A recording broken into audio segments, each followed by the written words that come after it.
Like a well-oiled machine, I rise. It's episode 342 of The Platform, is a show about games and nerd culture. And welcome to David Bowie's Package. I'm Brian Barnett. The guild authorizes me to be on this podcast, Kris Connolly. I am the well-oiled machine, baby. I'm Will Berger. What's up? We are off to a great start, gentlemen. Yes. You know, it's been a hot second. We had to come out firing. It's true. It's very true. I'm glad that the guild authorizes you to be on this podcast, because I would hate for this podcast to come along and just trample you to death and the guild not authorize any sort of action whatsoever. It seems a little wild. Yeah. And also a little Monster Hunter wild, you might say. A little Monster Hunter wild. I'm glad you picked that up. But also, like, you can't, for the listeners who do not have video, you cannot see how hard I just rolled my eyes. Yeah. My eyes were tired, and now they are limbered up and ready to go. Yeah, exactly. We stretched, baby. Yep. So I'm not finished with the game yet, but I'm curious. Does Alma have like any ability to defend herself? Because if not, it's really unhinged. Nope. Like most handlers in the Monster Hunter franchise, it's basically all Hunter all the time. That is crazy that they let her go out there in these sorts of scenarios, because our team in Monster Hunter Wilds is like a hair's breadth away from dying, like, constantly. Yeah, but I mean, it's still better than Monster Hunter World, in which case, you know, because Armor at least has the ability to identify, oh, this is kind of fucked. I'm getting on my bird and getting the fuck out of danger. Yeah. Whereas in World, it's like Handler is like, ooh, fucking death situations. Yeah. Yeet. All right. Well, since we already kind of launched into it, let's talk a little bit about Monster Hunter Wilds, because let's do that. Got to a monster, and I know that people have been talking about this game being like easier than other Monster Hunter games. I finally got to a monster that kicked my ass like twice in a row, just like instantly killed me, and I'm wondering if maybe it's because I took like a week and a half off and have only been playing Rivals. And I mean, that probably doesn't help matters. And then came back to the flying electrical, like freaking railgun blast monster. Oh, it's Raydao. Of course it's Raydao. Yeah. And that's like literally the first thing I did after I came back to this game. And I'm like, I need to go hunt some other monsters to get my chops back up before I come back to this. Yeah, go bully a Chatacabra for a second, then come back to, you know, friggin' magical railgun dragon. Yeah. But I will say, that cutscene, pretty fucking sick. That cutscene is sick. That monster is sick. That is probably my favorite monster design in the entire game. Yeah. Though there are some very cool ones, but you haven't seen all of them yet. Yeah, my favorite is still the one that I told you about before. I don't remember the name of it, but you know the one I'm talking about. Yes. We've had the conversation. It's been a bit, but yeah. The reason why the water in the early game is red. I'll put it that way. Yes. Yeah. That's my favorite monster in the game so far. Lullabarina. Is it full of the blood of your enemies? It's actually not blood, which I thought was awesome. Like I was like, oh, this thing has just murdered everything. No, it's not that. It's a totally different type of organism. And I was like, this is sick. Like, this is imagine really a fucking a weird trapdoor spider nest full of, you know, strings of webs or whatever, but all of the webbing is red, bright red. It is a gorgeous environment. Yeah. And a gorgeous monster. Really cool fight. And it's like part plant, so it's like these are also like little seed pods and stuff or whatever that float around through the air, or pollen, or the massive abdomen of this big spider monster that dances around is also like a giant rose, or it looks like a giant rose when it unfurls, and it's fucking peak. Awesome. It's awesome. The fight is super fun. Also, the stuff you can make out of it is like way more powerful than the stuff that you could make before. And it has one of the nicer looking armor sets of all the new monsters. Yeah. if you're into that thing. It also makes you look like a Nier Automata character, so, as that you is said. true. So Yeah. But yeah. I'm having a blast with Monster Hunter. I'm still, I don't know if you saw the piece that came out where actually I think it might have been posted in the Discord of like Monster Hunter Wilds does not run well on Steam Deck, but that doesn't stop enthusiasts from making it one of the most played games there. Yeah, I did see that. I saw that headline at the very least, and like, Brian, I'm doing my seriously. I'm doing my best. The other thing is, like, you got to remember, Monster Hunter has a really, for most people, like, Monster Hunter, starts with World, right? Like, Yeah, it blew up, but it was portable long before that. yeah, for it's a been lot of around a people. long ass time, and it was portable for a lot of it. Way back in the day, on a different podcast, my boy Ben, who Brian knows and Kris maybe doesn't, told us a story about when he was teaching English in Japan about 10 years ago, and he would go to a place called Googie's and play Monster Hunter on his 3DS. Yeah. Like, and it's been handheld for a long time. Yep. Oh yeah, I have 3, 4, and Generation on my 3DS over there. Yeah, I when I first started to try to get into Monster Hunter, it was on the PSP with Freedom Unite, and then I also tried the 3DS version, and then I forget. I don't think I ever like tried a like console version until World. But yeah, so I've always the idea of having a Monster Hunter game has always like really appealed to me as a kind of portable first gamer, which like I've been a portable first gamer since like the first thing I ever saved up my own money and bought for myself ever. Like I didn't buy like a candy bar or anything like that. First thing I ever bought was a Game Boy. Basically the same thing. In my case, I had the Game Boy. I bought Pokemon, but yeah. And because my family traveled so much, like it was always in my bag. Like, and then when the Advance came out, it was that, and when the DS came out, it was that, and then PSP and Vita and all that sort of stuff. I've always been a handheld guy because like I can just have that on me and play wherever I am. And so when like I started to get into Wilds, I was like, ooh, like now that I'm a Steam Deck sicko, like I just really want it to work. And it's out of curiosity, have you tried World or Rise on Steam Deck? Because those obviously would probably run a lot better just by providence of age, but I don't know if they're compatible. I haven't actually. Hold on, I have Steam open. Let me check out if World is verified. That would be interesting. I mean, it probably isn't verified because the game is like 6, 7 years old, a lot more at this point. I mean, you might be surprised. Yeah, it may just. There you go. So yeah, okay. If you really need the sicko shit, just go play World. I mean, Wilds is arguably more fun, but World is definitely in a more complete state at the moment, which is something I'll get to. All right. Well, I will add World. Actually, hold on. World plus Iceborne. Well, I guess it'll probably notify me anyways. Yeah, I'll add that to my wish list, and then if it goes on sale, I'll probably there is a Steam sale at the moment, so I'll probably see if I can get it. Oh yeah, Capcom Spring Sale, yeah. I guess that's not discounted as part of it, unfortunately. Shame.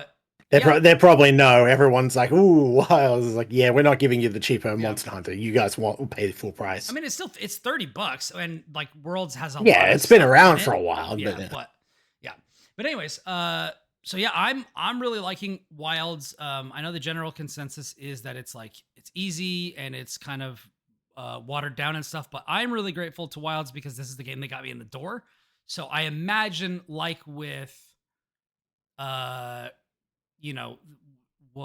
God, I forget what the first Dark Souls game was that I actually like beat. It might be 3. Dark Souls. Wow, you a fraud. You went backwards.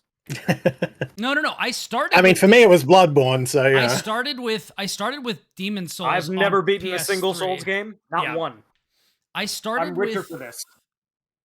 I started with. Boy, have you beaten Demon Ninja Gaiden? Souls? Yeah, I think so. The thing was, I played like all of them, but I never beat them. Have I beaten Ninja Gaiden until I got to 3.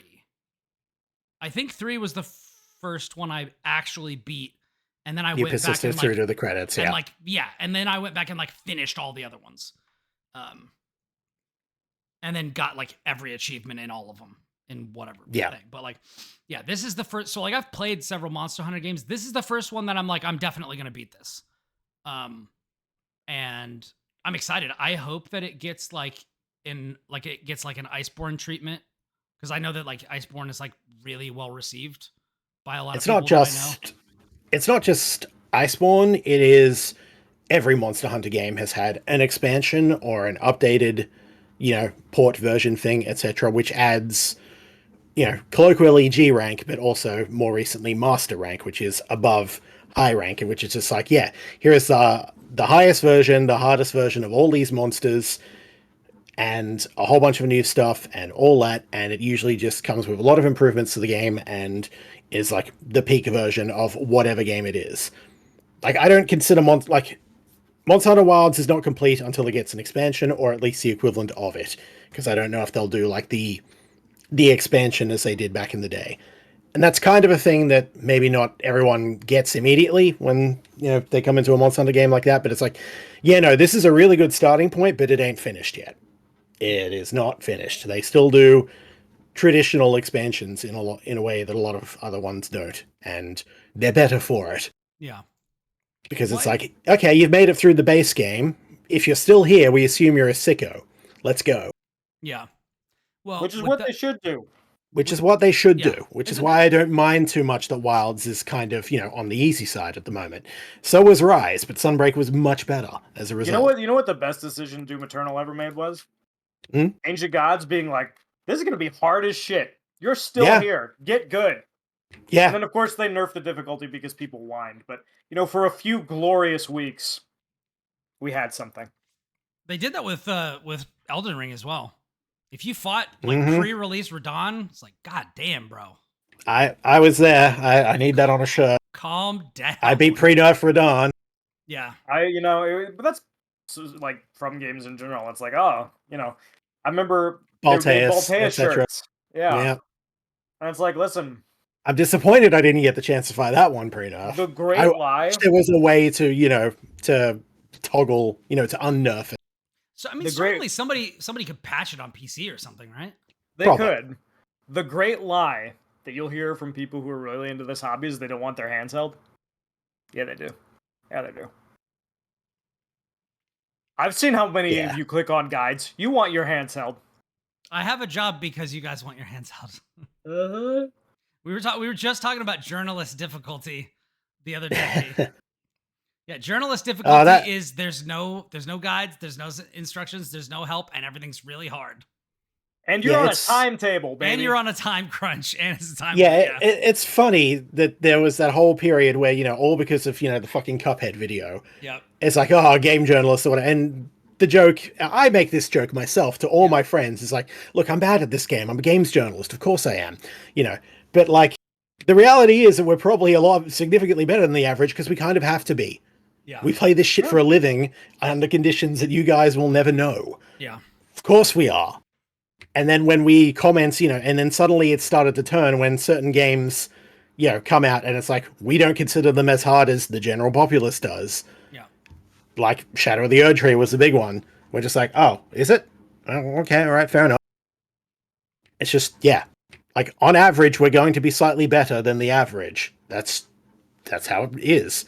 It's kind of what we need to do.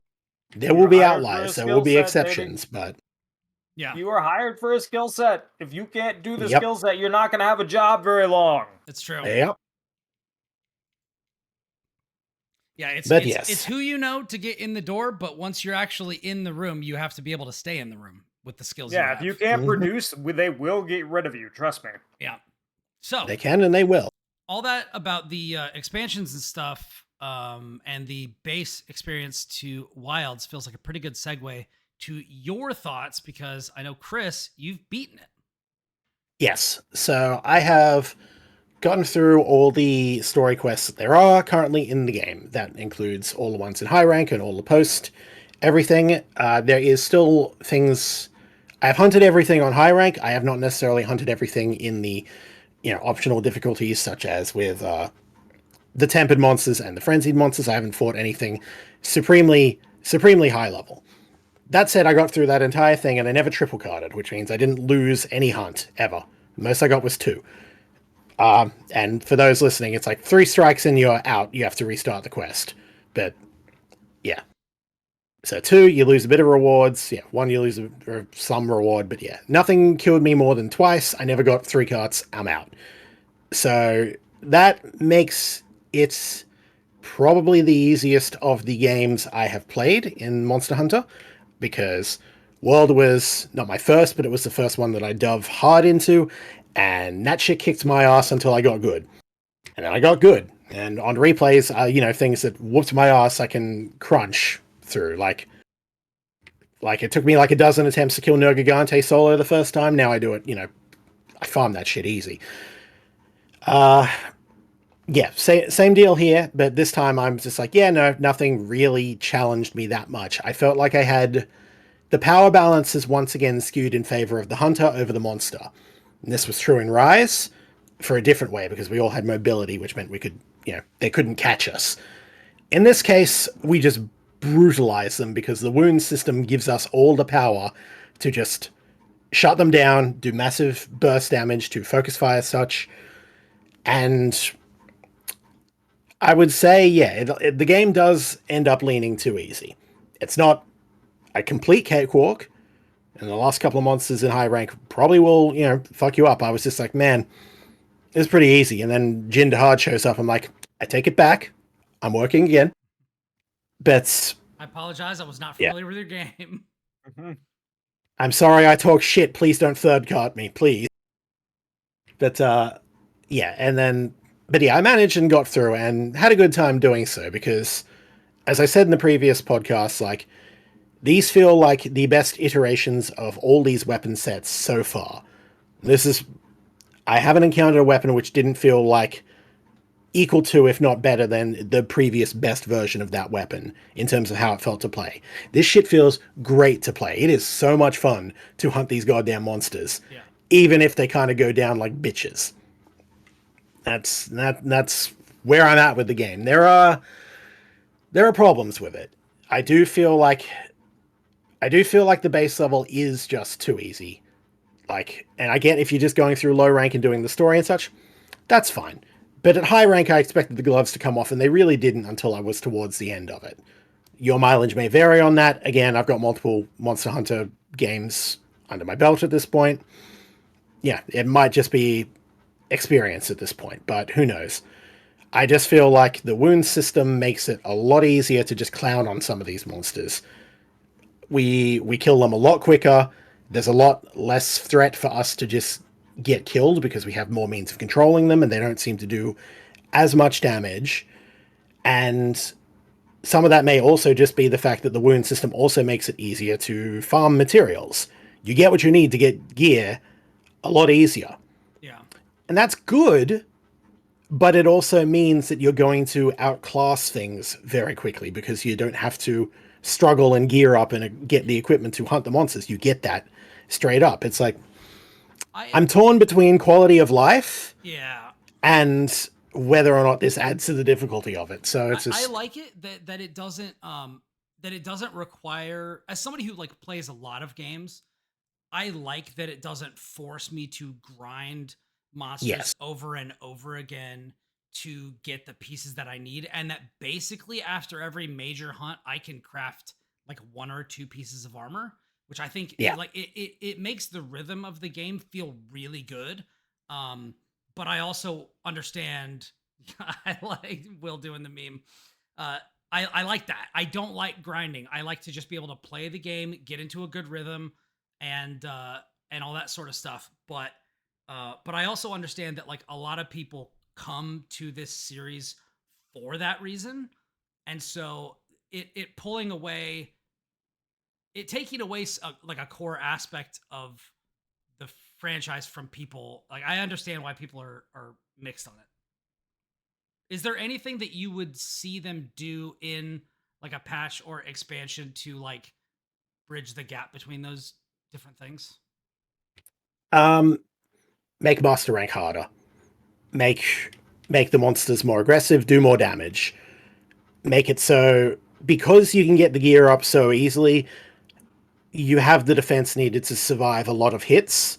And, it was only at the very, very end of the campaign where I'm just starting to go where, 2-3 hits from a monster and I'd be down. That just, I feel like I need to be playing. I should be required to play better in order to beat some of the higher stuff. So I think it's just a tuning thing. Honestly, it's like low rank, that can be a cakewalk. That can be your intro. That can be your story stuff. That's fine. High rank just felt a little too easy until the very end of it. And while there is challenge there, it doesn't feel as much or as common. Because again, got through the whole thing about triple carding, like didn't happen previously.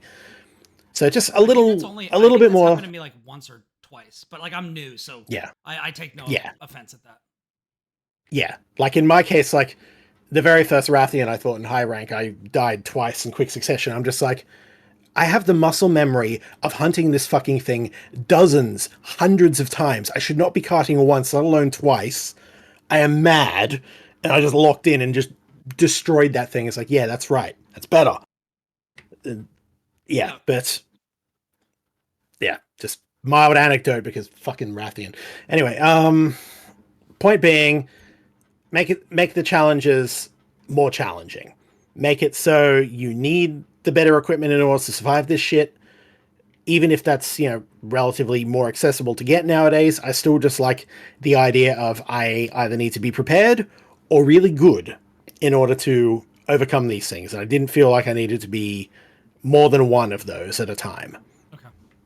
And I would like that, at least for more optional challenge. Like at the very end, anything that comes out from here should be harder. The base, I think it's great that there's a baseline for everyone to access, especially given that there is more of a story focus in this game. And I'm sure newcomers would still be challenged when they don't know the moveset. Like you, as you said, Radal railgunned you, and it's like, good, he should. Yeah, I got like 2. He doesn't to me because I know what I'm doing, even if it's a new monster. But yeah, I like that's fine. Brian personally, so I understand why the monster's in on that action. And boy, I missed the first bit of that, that, so I you got the gist of it. I just have to infer what it was, but you know what? I'm fine with that. It also did not help that like what it was about. I know what it was about. We all know. You know what it was about. You know what it was about. It doesn't help that like as an insect glaive player who's not played like wilds in like a week and a half, I was like, where the fuck is my launch? Like, where is my pogo? How do I do? And it's like, oh, it's like L2 and circle or something like that. And it's just, I just totally forgot that. It's like, I need to go into practice mode when I come back. Like go in there and wail on that like cart for a while and like remember everything that I forgot. But yeah, get your muscle memory back. Because again, like for me, it's like I went in and it's like, I know exactly what I'm doing. Yeah. The only thing, the only big difference was learning the different timings and any new moves. And as soon as I figured out I have a parry as a switch axe, like that's it, I'm done. I'm good. Yeah. I don't need anything else. You gave him the old pizza cutter. Well, that was the charge blade, and I only did that once or twice as an experiment. That's the confusion. I was trying out the charge blade. Gotcha. Yeah, I was trying out the charge blade in a couple of our hunts, and I was talking about it there, and you caught... It stuck in your mind because I mentioned, oh god, it's the Bloodborne pizza cutter, and you're like, Bloodborne, you said? Yeah. So, pizza cutter? I love the pizza cutter. That's a great Everyone weapon. loves the pizza cutter. Yeah. Yeah. God, what a just fucking no, I'm not a charge blade user. I was just experimenting. Oh, yeah. I mean, I have it down to like 4 weapons that I really like, and I'm trying to like eliminate the last 2, but it's like sword and shield, dual blades, insect glaive, charge blade.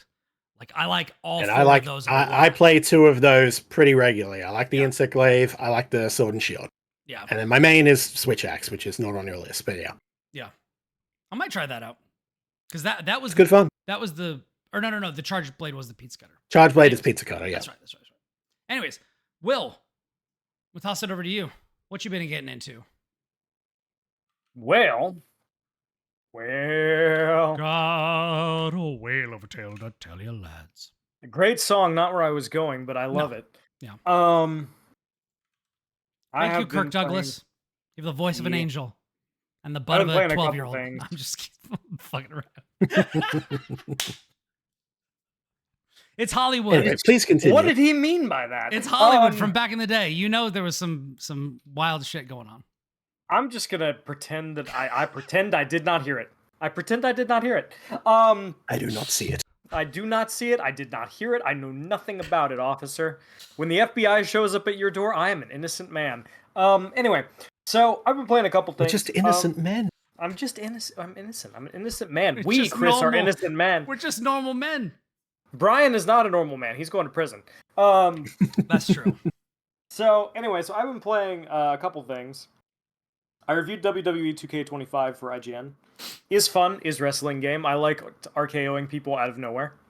As is tradition. Like, as is tradition, right? Like, God bless the RKO for being a finishing move that works in literally every situation.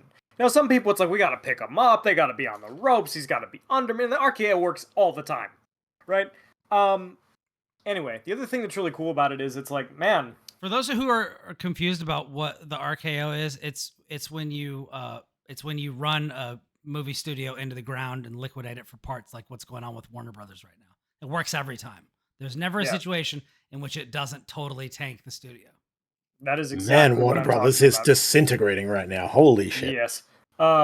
Anyway, and it's fun as someone who's been reviewing Madden for the last few years and hasn't like had to think about WWE games critically and been like, huh, wow, you can make a good annualized sports game or sports adjacent video game. Huh, it doesn't have to be shit. How about that? Which is not to say that Madden is shit. I think it's deeper on a gameplay level than most people give it credit for. But it has a lot of problems that like just kind of migrate from year to year where you're like, eventually you guys are going to fix this, right? Eventually you guys are going to... No? Okay. Nah. Whereas like, you know, WWE, like, they get into a good place, and then it's like, we're going to add more people to the roster. We're going to update the gameplay a little bit. We're going to add like one more thing back in, but the gameplay's still good, so you don't care very much. And then it's like, here's the showcase mode. Go recreate some classic matches. Here's like this very detailed character creator. Here is the very fun, like, I want to make my own character and go play my own little thing mode. Right? So, plays great, looks great, has a bunch of modes. Microtransactions are evil, and they are worse this time because we all live in hell, and things are going to get worse. And I'm hoping that does not become a trend, but I really liked it, and I don't want to spend a ton of time talking about it. I think it's great. I think if you like WWE, you should go play it. You'll have a good time. Yeah. Makes sense. Somebody else should talk for a little bit. I have two other things, but we can. Yeah. Well, I don't have a hell of a lot of new stuff. There was a new WoW patch I can talk about, but unless Brian's got something. Yeah, Brian has like 8 things. Brian's going to talk about Rivals again. Again? I mean, we can always talk about Rivals. Yeah, not again. Again. Oh my god. So speaking of Rivals, I don't know. My daughter... Well, I wasn't going to talk about it, Will. This is your fault. I'm sorry. My daughter was around for when I was playing a session with a bunch of my friends, and there's a new mode that a new limited time mode that's been added to Rivals called Clone Rumble, where you go through and in the normal pick ban phase of the fight, you pick your character, and everybody on your team picks their characters, and then it randomly picks one for your whole team. One for your entire team, and then the same thing happens for the opponent's teams, and then those two characters are the only choices that you have for the rest of the game. So you get usually like anywhere between 3 to 6 of one and then 3 to 6 of the other. Exactly. So I had one game is it chaos. Where it was Hulk and Rocket Raccoon, and 3 Hulks and 3 Rocket Raccoons means that basically the fight never ends, because even if you knock Hulk back into his Bruce Banner form, he can like run off, charge it back up, and then transform again. He can transform into his super version and then like survive stuff that way. Rocket can just resurrect people with his machine all over the place. And if you have 3 rockets, that means you have 3 resurrects. And they're just shooting. Not to mention massive AoE healing, which just fills the whole room full of healing grenades. So, we were in overtime on a like domination point for like straight up 5 minutes, like in one fight. I believe it. It was insane. That's one of my favorite games I've ever played. And then there was another one where both teams randomly got selected Winter Soldier. So it was literally 6 Winter Soldiers versus 6 Winter Soldiers. And so when he does his ultimate move, he says armed and dangerous.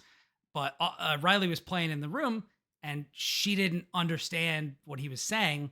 So then after a while, after this match is going on, everybody's using their ultimates. She goes, arms and diapers again. No. And I'm like, yep, there it is. There it is, guys. That's it. We did it. And so this has since been mentioned in our play group, and yes, I'm sure it's going to stick. Yeah. And she also like every once in a while, like she'll hear like alt lines, then they'll stick with her.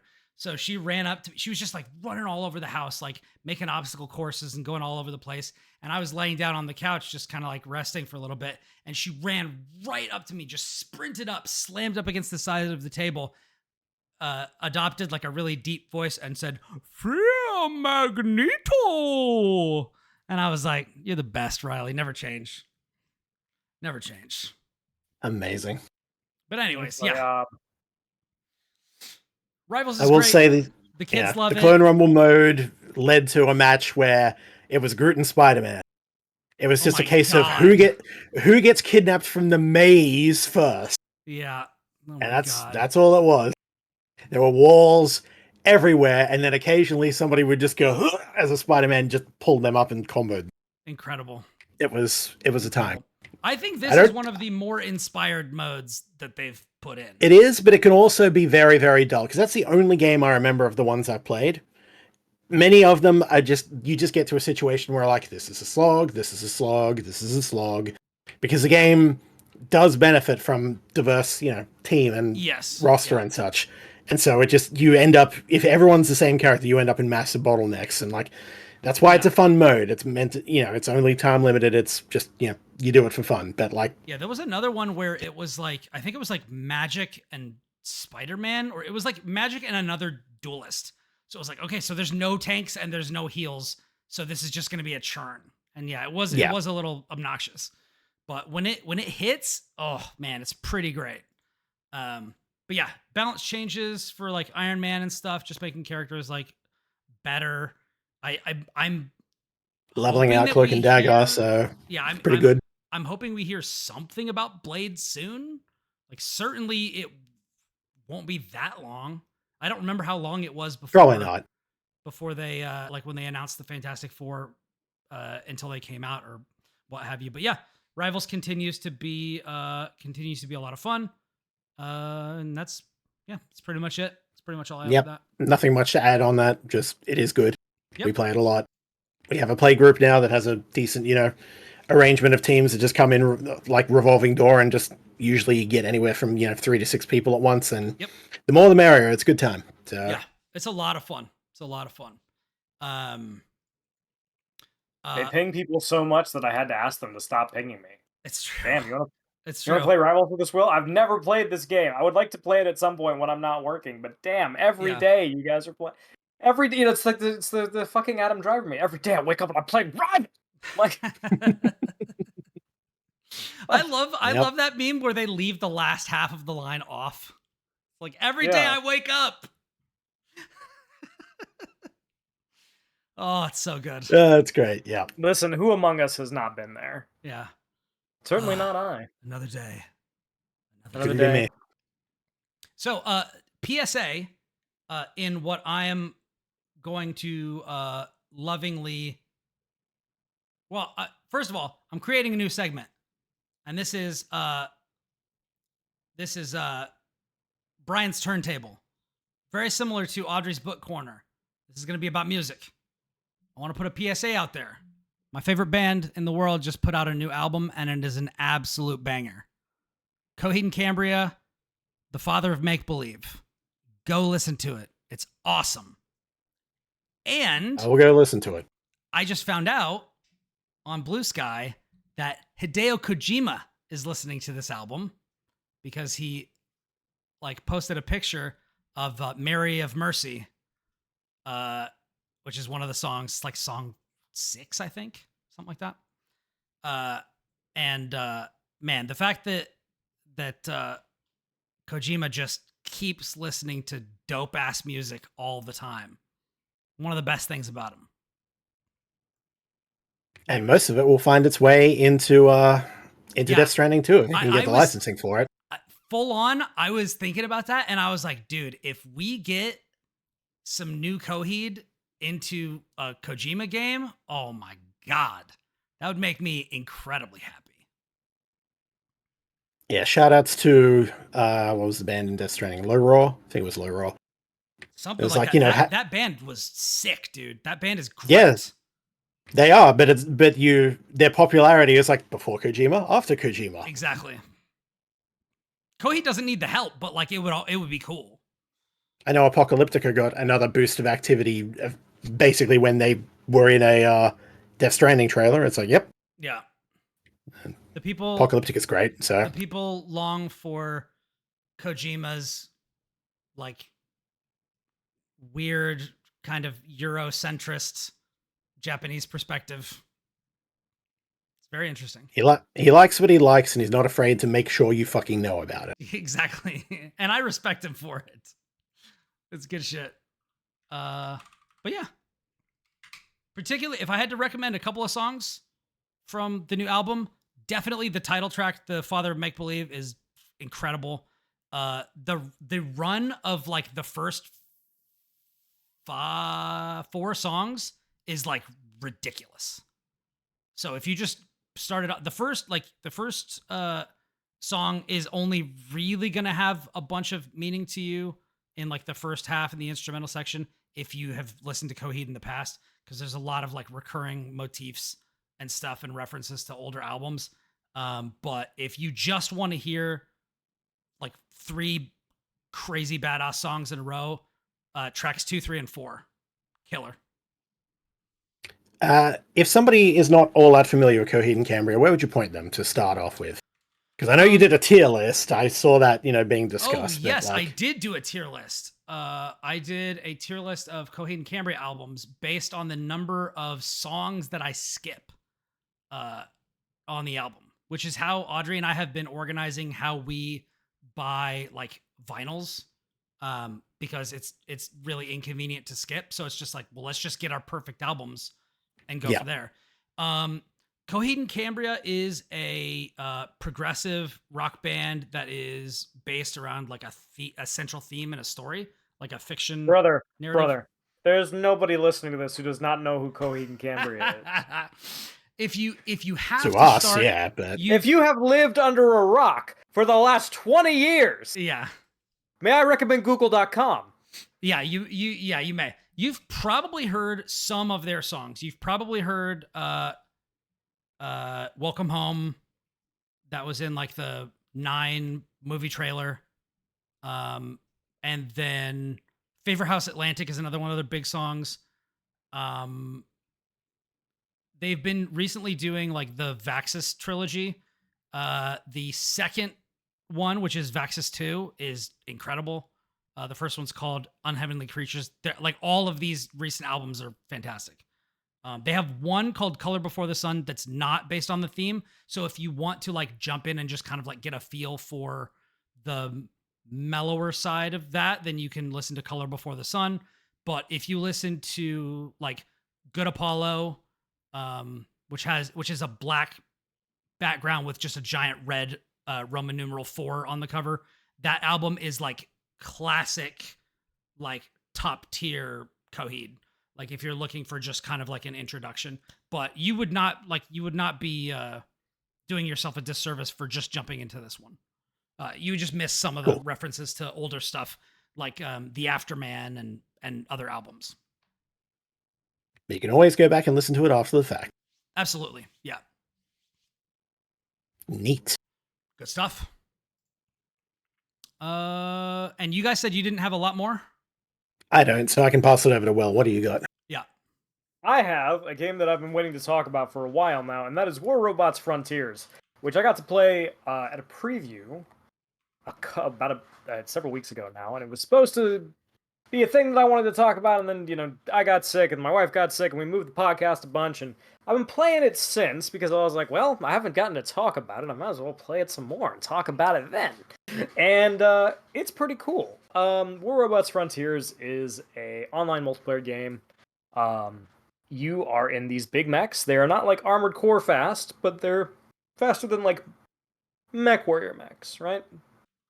And you can customize their their loadouts. You can put different guns on them. They have these kind of loosely based classes that you can work with. But I think what makes War Robots really cool, and part of the reason that I'm still enjoying playing it, is the way that it is designed in terms of like its maps and in terms of the way that the robots move.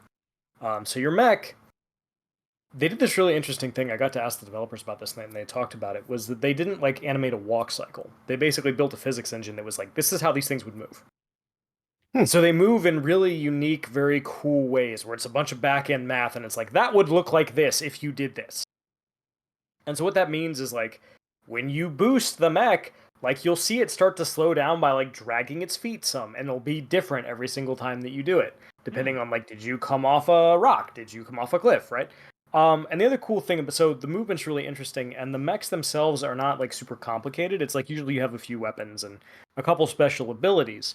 But what makes it cool is the way that the movement mechanics, where you can kind of boost up for a little bit and you can boost forward, interact with the map design. And the map design is very much a like kind of old school arena shooter in a lot of ways, where it's like you had better know where you are, and you had better be able to get out of there if like two of the other teams show up, because you're going to die otherwise. And so you're always thinking about like, all right, I'm in this position, where should I be standing? Where should I be moving? What direction should I be using my boost in? If I need to get out of here, how do I deal with that, right? Because these are still pretty slow and lumbering. And when you combine it with maps, everybody say hi, Kira. Hi, Kira.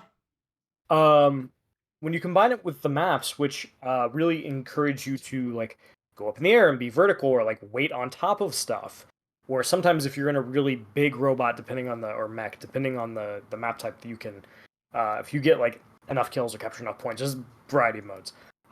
You can transition into like a kind of just a bigger version of a mech. I believe they're called Titans. Off the top of my head, I probably should have looked that up. But these are bigger, and for Titanfall. Yeah, and they can't fit in places that the smaller ones can fit, but they have way more firepower. So it's like, oh, I'm gonna call this in here. All right, cool. Now I can't go under this little throughway. I have to go around, right? Or I have to go above.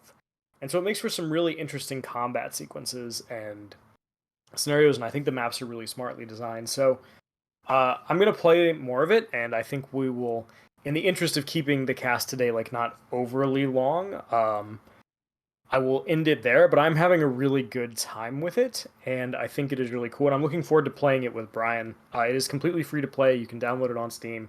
War Robots Frontiers, and I think it's a very cool and unique take on mechs. But obviously, like, the studio behind it has made the original War Robots. They've made other stuff too, so it's not like this is their first rodeo, but I do think it's very interesting that, like, this game is very different from any other mech game that you will see, just because of how the mechs work and the way that they animate and the way that it kind of forces you to be like, you would better learn where your positioning is and what the maps are. So I'm really enjoying it so far. That sounds pretty cool, yeah. Nice. Yeah, you should download it and play I'm with excited us. to... I should. I downloaded the Mecha Break open beta thing when that was happening recently, and I played that very briefly and didn't click with me as much as it did the first time. I'm just like, yeah, something's not here, so maybe I'll try that instead. Yeah. Yeah. Yeah, I'm excited. I think what's interesting to me is that, like, there's a lot of people like, this is pay to win, because it is a free to play game, right? You can just download it and play it. But I don't think that's true based on what I've played. Like, like, if you put in money, you're gonna get better stuff faster. But I don't think that matters as much as like understanding what your mech is good at, putting yourself in the right position, coordinating with your team. Like building something smart and using your abilities, right? Like, I've seen entire matches turn on like, hey, this mech has the ability to shoot missiles, and if you don't get out of the way of the missiles, I'm gonna kill you. And then it's like, oh, you didn't get out of the way of the missiles. Cool. I just killed like 2 or 3 people. But if the other team is paying attention, be like, oh, missiles, I should get out of the way, right? Like, one little interaction can do some really cool stuff, which reminds me of like the arena shooters of old. You got your Halo games where somebody picked up a rocket launcher, and that was all she wrote, baby, because they couldn't stop the guy with the rocket launcher. And I Memories think of the Quake 3 railgun. Yeah, and I think it's really cool that there is a mech-based game that is kind of like building these situations where you can make these little plays and it makes a big difference. Cool. I dig it. Yep. I'm into it. It's good. He's good. He's good. They are Titans. I was right. I'm looking at the store page right now. Yes. Hell Right. yeah. It's generally, general safe rule of thumb. It's like, here's a mech, here's a bigger one. What is the bigger one called? Titan. Probably a Titan. What's the oldest thing that humans have to call something that was really enormous and powerful? Yeah. Colossus. Ah, damn it. So close. Before there's a Titan class called Colossus. His sister is dope, by the way. His sister is even cooler. So, all that to say, I'm gonna. Will, you're good on that one. That's a wrap on that one for now until we all play so together. far, yeah. Until we all get some more game time under our belt. Yeah. Nice. Okay. I can finally talk about something that I played recently.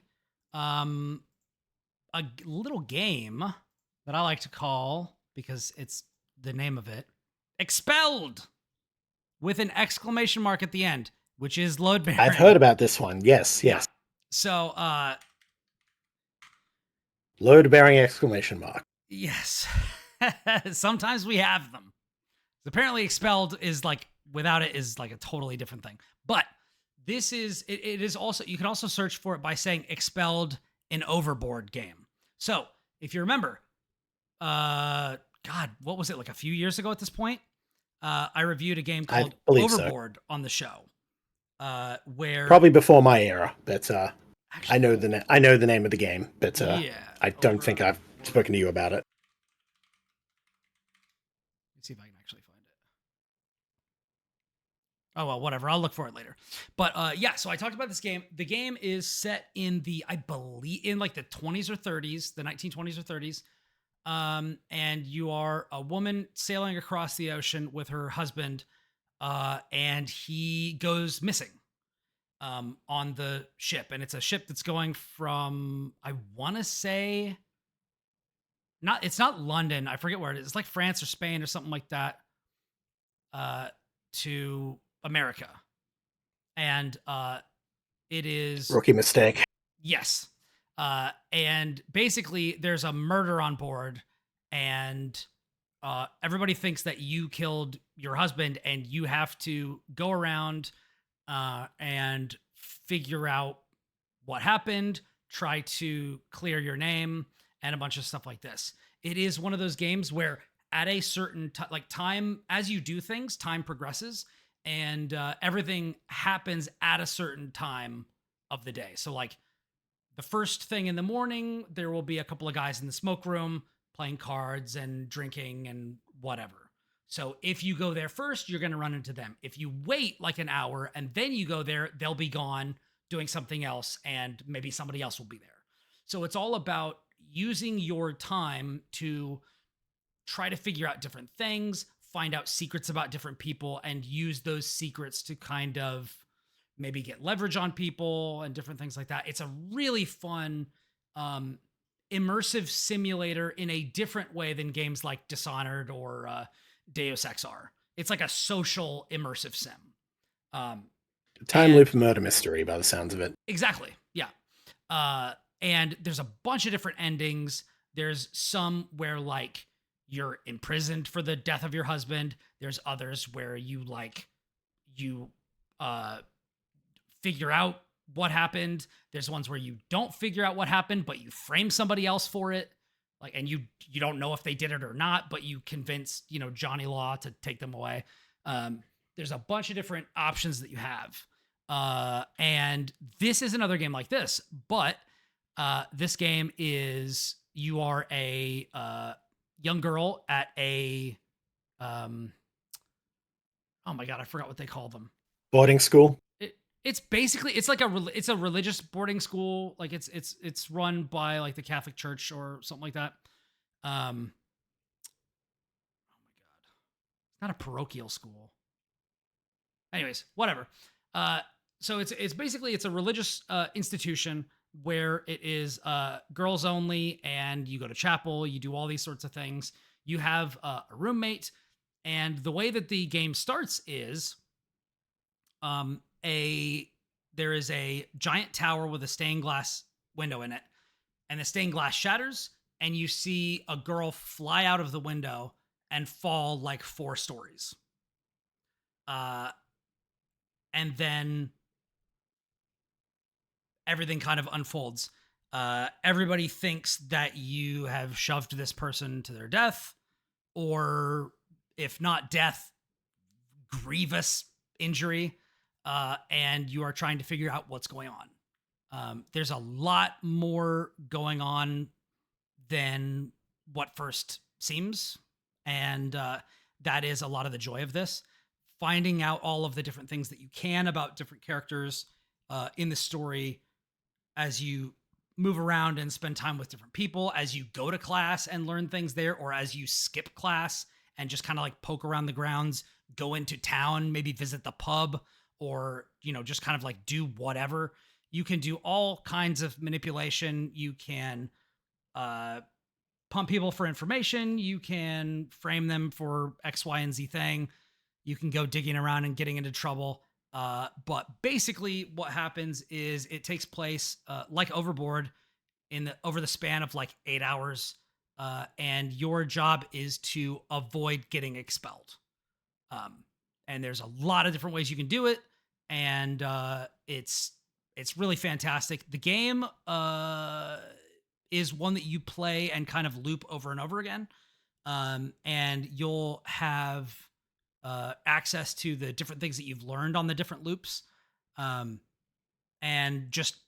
you just kind That's not a narrative concept, is it? Like, you're not actually looping in there. You're not actually looping. Yeah, but this is just player information gained and systems to account for that. Got it. But there is the way that it conveys notes, or the way that it conveys that information to the character, is there is a book that's in the library where you start the game.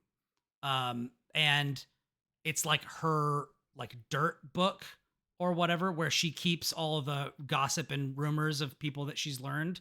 And if you pick that up in the beginning, it has all the information that you've learned, with the kind of supposition being she's learned that at some point in the past. Okay. By the time you do it. So it's like, it's kind of, it like kind of hand wave it cheats towards that in some way, but yeah. But there is also a very, like, if you played the original Prince of Persia Sands of Time, they incorporate that kind of a mechanic into the looping. It's like, wait. That wasn't actually what happened. Here, let me tell you what really happened. Possibly my favorite game over screens of all time. I think Prince of Persia Sands of Time. It's just really no, that's not what happened. Yeah. Let's try again. Yeah. So that is also a part of it. It's not that long. I think I played the entire game in, let me check my playtime. I think it was like 2 or 3 hours. It's like the perfect game length. Oh, I actually played it 5.6 hours.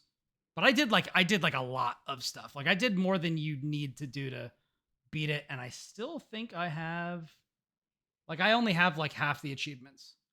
So there's more you could do theoretically if you want to get certain outcomes and runs and whatnot. Yeah. So I'm not playing it anymore right now, just because like I'm trying to keep my Steam Deck as free as I can so that Audrey can play it, because I know, like, we played Overboard together, and after I started playing this, I was like, oh, Audrey, you would like this one. And so after she's done playing, I'll go back and try to like kind of see what else I can do. Because I happened upon some real weird stuff like right before I beat it. So I was like, I wonder like what more I can do with this. Like, I discovered a totally different part of the school that I'd never seen before. It's kind of hidden. And there's a lot of great stuff. So you should definitely check out Expelled. This is one of those beautiful, like, bite-sized, like, beautifully animated games. Great voice acting. It's just, I mean, I have no notes. Like, these are the types of games that I love finding, because then the studio has like this thing that they want to do, and they're just awesome at it. It's really fantastic. So congrats We respect it here. To Inkle Limited, who are the ones who came out with that. They also did apparently they did 3 other games that I haven't played, including 80 Days, Heaven's Vault, and a Highland Song. So I'm probably going to check out those other ones. Fair enough. But the one I know them from is their last one, which is Overboard. So. Very cool. Yeah, no, this I saw an article about this on like Eurogamer not long ago, and I'm just like, that looks interesting. And then you mentioned it, I'm like, yes, I know what you're talking about. I'm gonna have to pick this one up. It looks good. Yeah, these are really, really great. Neat. Yeah, that's all I have for that one. Got anything else, Will? Or Slime Heroes. hey, Ever Slime played that Heroes. last time? I don't think so. No.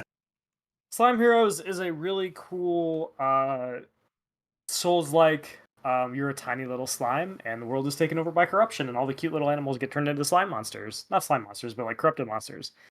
And so you are this cute little slime, and you are fighting through this really neat little world. And it is co-op.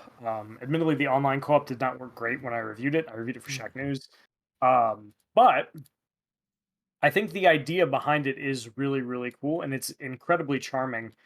And what I like most about it is the ability to mix and match your spells. So in Slime Heroes, and Brian has played Slime Heroes back at PAX with me Even though last I year. do not remember it. Yes, listen. Lucas spoke about it on the podcast and preview build in the past as well, so he would probably be chiming in if he was here, but alas. Yeah. So the thing that makes it cool is you can tweak your spells, and basically you can add a spell to another spell and change their properties. So if I take a tornado spell and I give it another tornado, it just makes a bigger tornado. But if I take a tornado and I add a projectile to it, then the tornado becomes a projectile. Instead of it spinning in place, it will shoot forward like a projectile. What you can do with this is some really interesting stuff. My personal favorite one was adding like the familiar that would follow you, that it's a butterfly. So if you like give it the butterfly a projectile, it'll shoot stuff at you instead of just crashing into it for a lot of damage. But if you add meteors to the butterfly, you'll spawn like 20 butterflies that will then go murder everything on screen, and it's extremely funny. It's really charming. It's got a really great art style. I love that you can customize your slime and make them really cute. Your slime, you can give your slime hats. That's the way you do equipment. You give them a cute little hat, and it's like, oh, you get like an extra heart, or you know, when you hit people, you gain health back, or you gain, you know, more shards, which is the kind of the currency that you get, or whatever, right? You gain mana back faster, and these little systems like are very simple, and you don't really start with a ton of weapons. You get a sword, and then you kill a boss, and you get a different weapon. You kill a boss, and you get a different weapon. But they make a very cool little game that kind of encourages you to be creative with your build and play with your hat and play with, you know, what spells you're going to use. And it also does this really neat thing where it limits how much you can dodge. It puts dodges on like a little, I guess it's not a stamina bar, but it's like a little, you get little pips. Each dodge takes a pip. So Nice. it's like you can't just roll around. You have charges, right? basically. Yeah. You have a charge. It's exactly the word I was looking for. I haven't slept today. That's all right. And you can't just dodge willy-nilly. And the game, because of that, walks this really fine line between, like, if you're a Souls vet and you're playing like the Golden Path run through, it's not super hard, but if you go off the beaten path or you get to a boss, it's like, listen, this thing is gonna two-shot you. Yeah. You had better learn how to dodge. So I really enjoyed playing Slime Heroes. I hope that the co-op will eventually get patched. I don't know if it has been. But I do think it's a really, really cool game. Actually, I'm looking at Steam right now, and there's a patch queued. So it looks like it got patched. Yeah, literally got patched a couple days ago. Nice. Quick question. So on the dodge pips, do you earn those back through attacking? Do they come back over time? Like, how does that work? they just come back over time. Okay. They're fairly quick to return. They don't like take a long time, but it basically what it keeps you from doing, along with the actual startup animation of the dodge, is like you can't spam it. If you spam it, you're gonna get hit and die. So basically, it's only there. It's not there to like limit it. It's just there to keep you from constantly doing it. Yeah, it's like it does not want you to do the thing that some people do in Souls games, where it's like I'm just gonna roll the whole time. It's like no, if you do that, you're gonna get killed. Yeah. I think it's a really smart, It's like not a good very idea in subtle. Souls either, but people do it No, anyway. but they do it, right? And this game is like, no, you can't do that. We're going to take that away from you, and you're going to have to deal with the systems as they are. So, Slime Heroes is a really neat little game. I'm excited to see how it runs after the new patch that came out a couple days ago. Nice. And yeah, I think if you would like a co-op game once it has been fixed, that's a Souls-like that you can. It's very cute, and you can like make your own spells. It's very neat, and I hope it does well. I really like Cool. the idea of making your own spells. There have been a couple of games in my experience that have tried to do that, and like it's the degree to which it varies is unreal. Like sometimes There's Yeah. Magica, just- and then there's everything else. yeah, it's like it's either ass or it's like, wow, this is fucking crazy what you can do with this. So I'm excited to see kind of what they're offering on that front. That's cool. Cool. Yeah, I definitely recommend checking it out. And like I said, it just got a new patch. I'm actually looking at the patch notes right now, and it looks like, oh, you can customize your weapons now. They've got some new graphics settings, uh, balance changes. Looks like they did a bunch of fixes on the online multiplayer. Ooh, Uh, nice. that's There you great. go. Good. And I'm glad to they're hear this one acting- stuck the landing. Yeah, and they are asking the community to continue to report issues. And you know the nice thing is that this game did launch with like some issues, but the Steam reviews have been very like not overwhelmingly positive, but positive. Nice. And I think it's nice for people to be like, hey, you know what? Like there are some bugs, but um, But there is also some really cool shit. Let's talk about Yeah. that as opposed to, yeah. crashed 4 times, I quit. It's like, Yeah. that doesn't Yeah. tell me anything, mate. Sorry. No. Cat Bailey once said that bugs are the least important thing, or maybe the least interesting important thing about a Yeah. game. And I think she was right. And I think that we have to like bugs are important. Obviously, if you can't play the game, that's not good.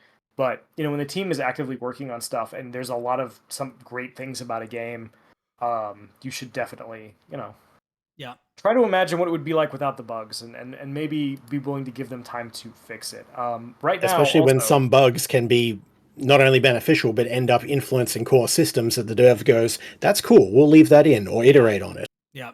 And thus you skiing in have tribes. skiing in tribes, bullet jumping in Warframe, etc., etc. Yeah, there's so many examples of this. Oh, and because I'm looking at the store page, if anybody does want to get on the Slime Heroes action, it is actually there's a demo, and the game is 15% off for the next 3 days. So Neat. if this sounds like a game that you would like to play, I really heavily recommend the demo, and yeah, it's 15% off. So support your indie games. Slime Heroes is cool. Yeah. Well, I really like that particular. I don't know how it is in other ecosystems because I'm not as present there, but I really like how the Steam ecosystem really tends to give games the benefit of the doubt if they have heart.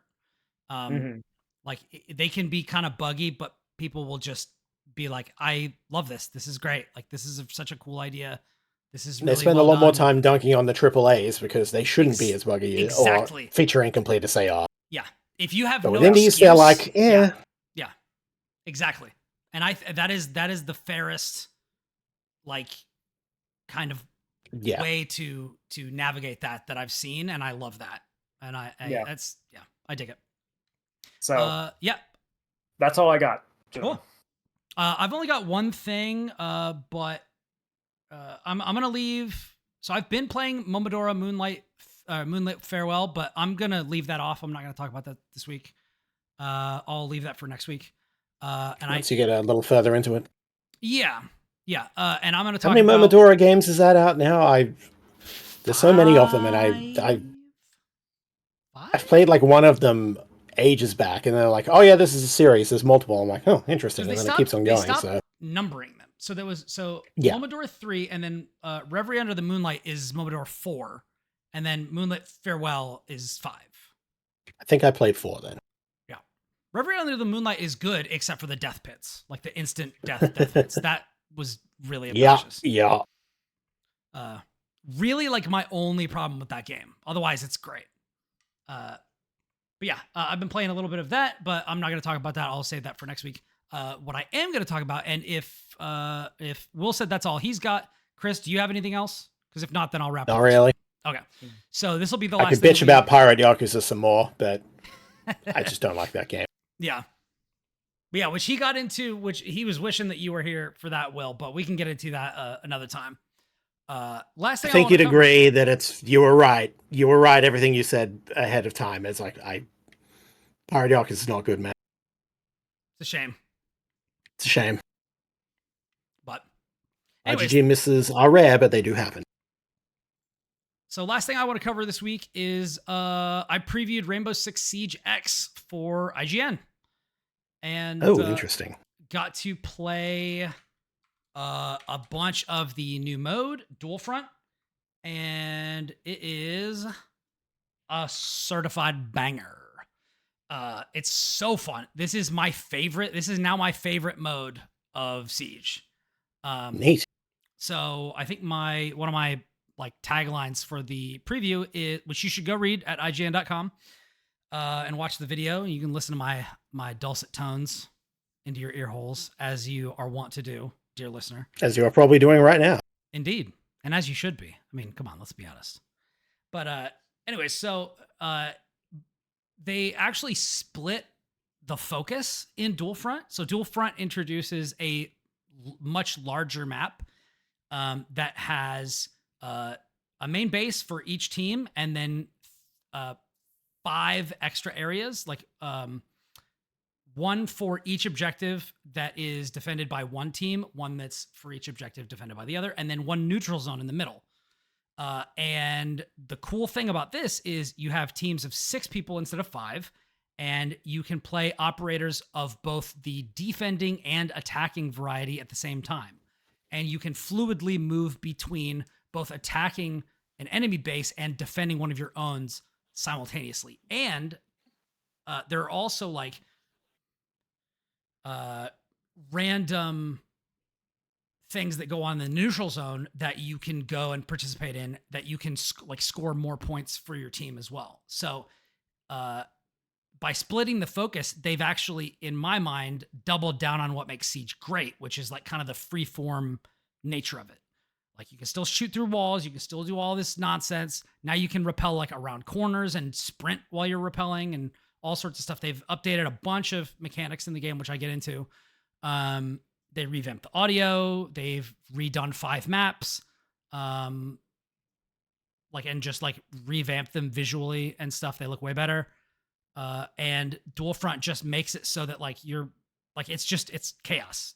It feels way more like some of the old shooters that I really loved and spent a lot of time with, like some of the bigger, like Counter-Strike maps or something like that, where it's just like, you never know when you're going to like pop into somebody. Like you're just wandering around and all of a sudden somebody's in your face and you might get ambushed or something, or you're trying to fight your way into this base and somebody's around this corner, or somebody's shooting through the ceiling or something like that. There's also new stuff like gas pipes that can explode and fire extinguishers that can like concussively blast somebody and then have a bunch of foam all over the place, obfuscating your vision and things. It's great. Like this is a fantastic update. This new mode is awesome. I think people are really going to enjoy it, and they're switching monetization. So Siege is going to be free to play. If you already have it, you still keep access to all your stuff, all your operators, all the modes and everything. But if you don't, I'm kind of shocked it hadn't been for this whole time, frankly. Yeah. But if you don't, and if you haven't played it, you'll have access to and be able to earn like 26 operators out of 50 by not paying anything. And you can have access to the casual playlists and stuff. If you want to get into ranked, you'll need to fork over some cash. But again, if you already have it, which I have it, and I think it was on sale for like $4. I mean, the game's been out for like 10 years at this point. Like it's been kicking for a while. Rainbow Six Siege is literally $4 right now. So if you have any interest in having access to everything, just go buy it. It's on like heavy. It's like 80% off right now. So, if you're interested in that, if that sounds good, go pick it up.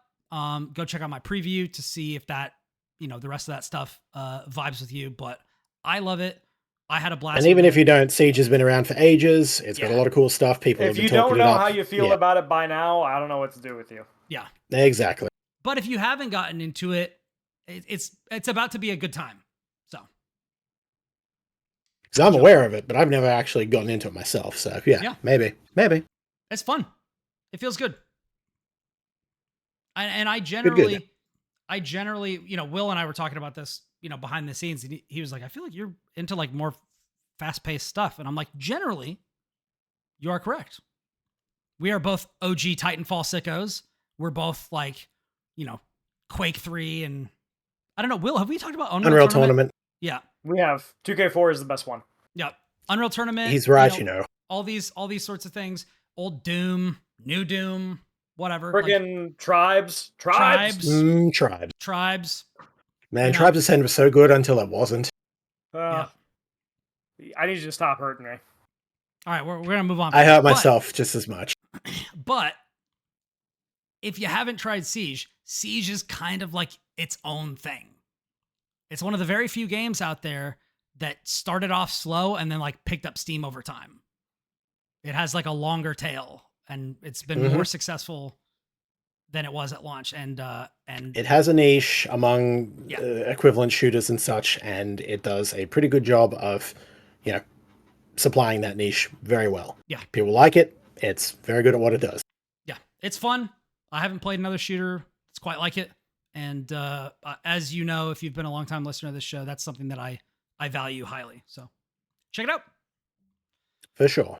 And with that, we're done. I think we're done. I think we're done. So let's get out of here. Thank you for joining us for this episode of The Platformers. If you like what we do, leave a review. Oh, man. I was a poet and I didn't know it, but my feet show it. They're Longfellows. We love talking to all of you, so come join us. Oh. I forgot to fucking say when I was talking about the new Coheed album, Will, you would have appreciated it because there's a Kurt Vonnegut reference in the last song. A Slaughterhouse 5 reference, specifically. We love it. So anyways, we love talking to all of you, so come join us. I'm on Blue Sky and Backlogged at Brian Barnett, Brian Barnett, and Twitter, Twitch, and YouTube at Ribnax, Ribnax. We stream episodes live on Twitch and store the VODs on YouTube. If you want to see what I'm doing, you can check out my Marvel Rivals character guides on Kotaku. I believe my Rocket Raccoon guide is going up soon, but I have like 8 guides I've written that are like still being edited. Just hold right click. Because there's more to it than that, but yes, you can definitely right click yourself into success. Kris knows because he played Rocket for the first time recently, and he's a lot of fun. I was like MVP in my first game. It's like this. I expected there was something here. He's so easy. You all lied to me. Yeah. But I'm a support man, so what do you do? It's true. And also, like, part of the thing that makes him goated is like how he is when you stop healing and start like just lighting people up. Oh my god. Gatling guns are so much fun. But that's Rivals Talk. We're in the outro. We're in the outro. But yeah, if you want to see those, I've got guides up on that, Invisible Woman, Loki, all that sort of stuff. And then you can check out, as I said, my preview for Rainbow Six Siege X on IGN. And other than that, I mean, I'll keep you up to date. Kris, where can everybody find you? Hey, I am around the internet as either myself, Kris Cornelis, or Delpheir, Delfeir. My website is at versusthebacklog.com. That's vsthebacklog.com, one word. Not a lot there at the moment, but more will hopefully be going up there and other places very soon. If you see me on games, probably Rivals, say hi. Yep. Will. How about you, Will? I'm on Blue Sky at Edgar Allan Bro. If you want to read my writing, I'm over at Shack News. You can read my whole Slime Heroes review if you're into that kind of business. You can also check out my Clear Obscure preview at IGN, as well as my review of WWE2K25. All of those, I think, are pretty good, and you'll have a good time. I've also got some of the stuff in the pipe, but I can't talk about it yet. But more soon. As is Watch tradition. this space. Watch this space. Don't change that dial. Well, I mean, you can change the dial. We're going to be gone for a week. We're going to be gone for a week. But tune in, same bat time, same bat channel From everybody here at the Platformers, we hope you have a wonderful week and keep each other safe out there. Because until next time, we are out. Goodbye. Peace.